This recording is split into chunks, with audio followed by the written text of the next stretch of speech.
círculo de oração é um culto matinal ou no período da tarde, de frequência diária no período da manhã e semanal no período da tarde. É dirigido por mulheres e direcionado principalmente a elas. Nasceu e ainda se caracteriza assim, para mulheres que não têm atividade profissional fora de casa, daí o horário diurno. Os missionários Daniel Berg e Gunnar Wingre, em 1911, faziam cultos na casa de uma irmã batista chamada Celina de Albuquerque, pois ela estava impossibilitada de frequentar os cultos devido a uma doença incurável na boca. Certa ocasião, Wingre perguntou se ela cria que Deus podia curá-la. Ela disse que sim. Então eles oraram, Deus a curou e ela foi a primeira mulher a receber o batismo no Espírito Santo em solo brasileiro. Em 1946, no bairro Casa Amarela, em Recife, Pernambuco, a irmã Albertina Bezerra Barreto estava com sua filha doente e desenganada pela medicina. Diante disso, ela organizou um círculo de oração em torno da sua filha doente, das 7 da manhã às 19 horas, parando somente quando estavam exaustas. A filha foi curada e iniciou aí o círculo de oração das Assembleias de Deus. Os milagres recebidos nas reuniões passaram a ser divulgados, servindo de alicerce para novos adeptos. Com o tempo, o círculo de oração das mulheres passou a ter um valor importantíssimo e foi disseminado em todas as Assembleias de Deus do Brasil.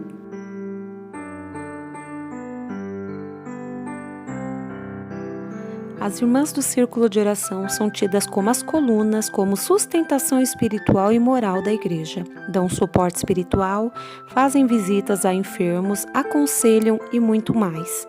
É possível, porém, notar diferenças nas reuniões de círculo de oração, ocorridas em templos grandes e em templos pequenos, cada um com sua particularidade.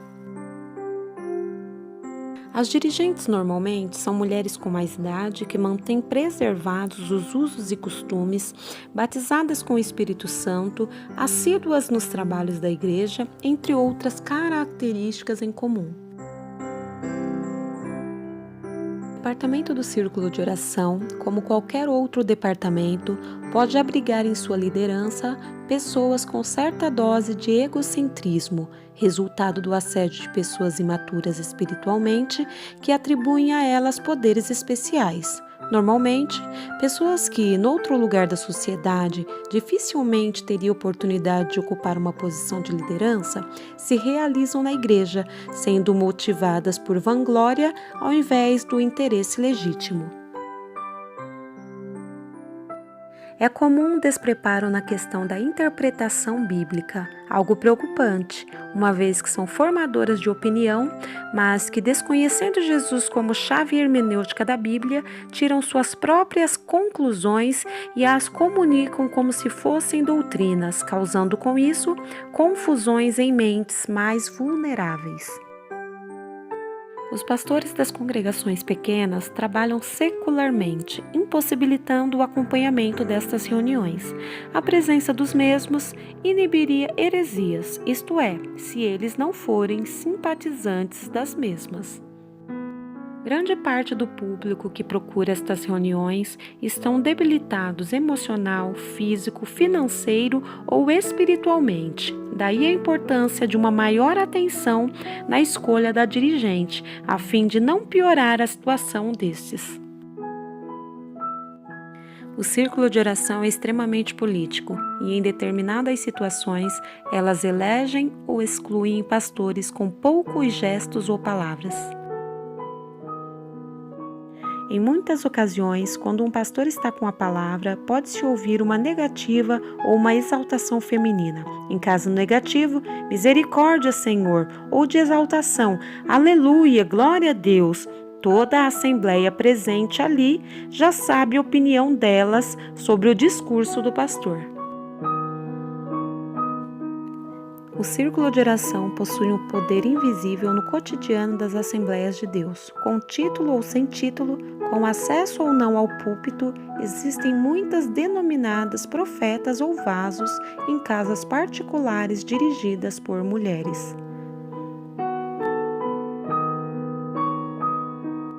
Os grupos de oração autônomos são liderados por mulheres não ligadas ao poder oficial.